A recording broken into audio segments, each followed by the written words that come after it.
আসসালামু আলাইকুম ভিউয়ার্স, চলে এলাম আপনাদের সাথে নতুন একটি ব্লগ শেয়ার করার জন্য।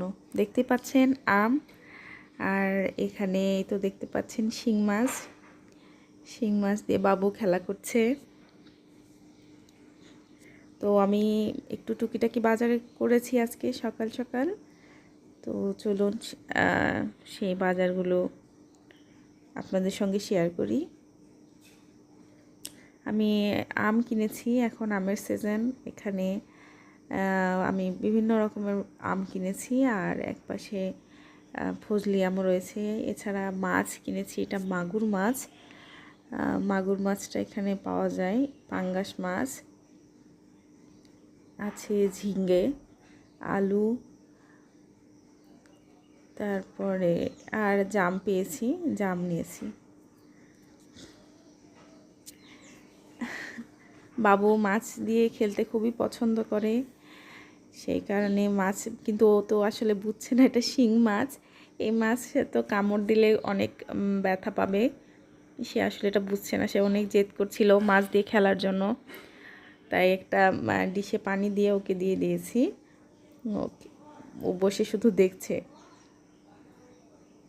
আর মাছগুলো এত ভালো ছিল, এত একদম জ্যান্ত মাছ। বাজার থেকে নিয়ে আসা মাছটাই জ্যান্ত মাছ ছিল, যার জন্য দেখতেও অনেক ভালো লাগছে। তো আমি এই পাশে বাজার গুছিয়ে নিয়ে ভাত বসিয়ে দিয়েছি, দেখতেই পাচ্ছেন।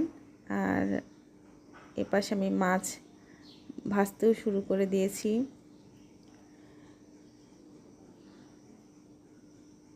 আমার মাছগুলো আমি এইভাবে আজকে পাঙ্গাস মাছ রান্না করব, এই জন্য ভেজে নিয়ে আমি রান্না করছি। মাছগুলো আমার ভাজা শেষ, আমি মশলা কষাতে শুরু করে দিয়েছি। দেখতেই পাচ্ছেন আমি মশলা ব্লেন্ড করে নিয়েছি, পেঁয়াজের সঙ্গে আদার্স যেগুলো মশলা থাকে সব আমি একসঙ্গে ব্লেন্ড করে নিয়েছি ব্লেন্ডারে। এতে করে আমার কাজটা খুব তাড়াতাড়ি হয়ে গেছে। যখন কোনো তাড়া থাকে তখন আমি এভাবে মশলাগুলো করে নেই। এই পাশে আমার ভাতের প্রায় বলক চলে এসছে, আর মশলা থেকে তেল ছড়াতে শুরু করেছে, দেখতে পাচ্ছেন। তো এই পর্যায়ে মশলা কষানো হয়ে গেছে।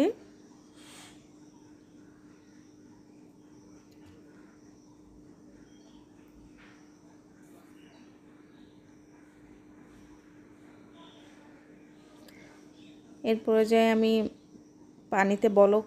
পানি দিয়েছি, পানিতে বলক চলে এসছে, দেখতেই পাচ্ছেন।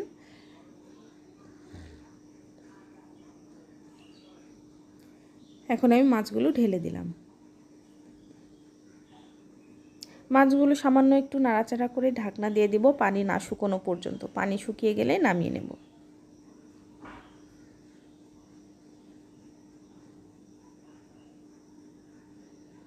এদিকে আমার ভাতও হয়ে গেছে, দেখতে পাচ্ছেন।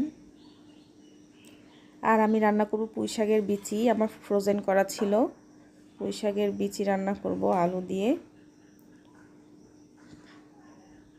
আমি কড়াই মশলা দিয়ে দিলাম, ওই একই মশলাই আমি এখানেও ব্যবহার করব।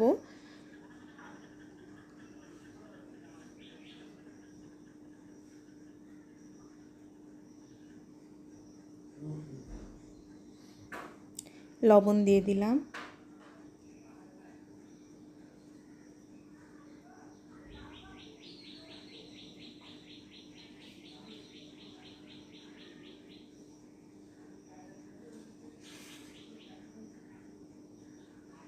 মশলা আমার কষানো হয়ে গেছে। আমি পুঁই শাকের বিচির সঙ্গে আলুও দেব, আলুটা দিয়ে দিলাম। আলুগুলো আমি একদম ছোট ছোট করে কেটে নিয়েছি। এটা খুবই মজার একটা খাবার, খেতে অনেক মজা লাগে। আপনারা বাসায় করবেন, এবং কে কে খেয়েছেন আমাকে কমেন্টের মাধ্যমে জানাবেন।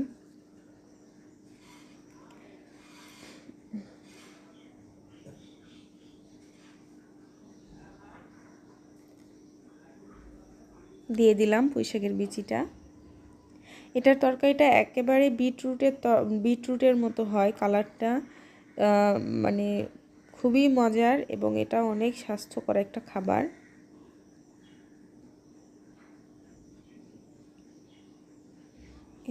এই যে দেখতে পাচ্ছেন, এটা পানিটা আরও শুকিয়ে যাবে, পানি আরও শুকিয়ে গেলে তখন নামিয়ে ফেলবো।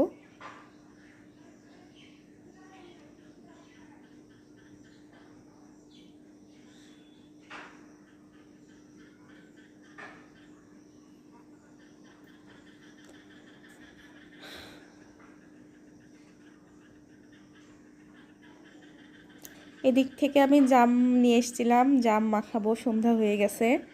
তো সন্ধ্যায় ফলমূল খেতে ভালো লাগে। আমি একটা বোল নিয়ে নিয়েছি, বোলের মধ্যে দিলাম পিঙ্ক সল্ট। এটা Himalaya pink salt. Pink salt আসলে স্বাস্থ্যের জন্য খুবই উপকারী। নর্মাল সল্ট খাওয়ার চেয়ে পিঙ্ক সল্ট খেলে আপনার প্রেশারও স্বাভাবিক থাকে, আদার্স অনেক হেলথ বেনিফিট পাওয়া যায়। আবার দিয়ে দিয়েছি গুঁড়ো মরিচের গুঁড়ো, লাল মরিচের গুঁড়ো আর কি, সরষের তেল,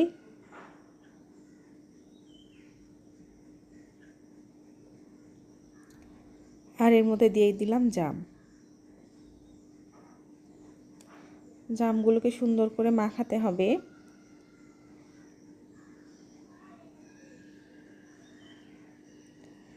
আমার জামগুলো মাখানো হয়ে গেছে।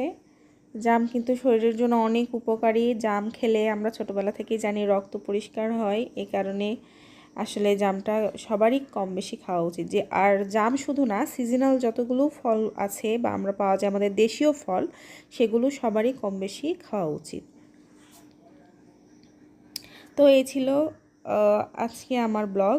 আমার সঙ্গে থাকবেন, পাশে থাকবেন, আর বেশি বেশি করে সাবস্ক্রাইব করবেন, লাইক করবেন, কমেন্ট করবেন। ধন্যবাদ। আসসালামু আলাইকুম।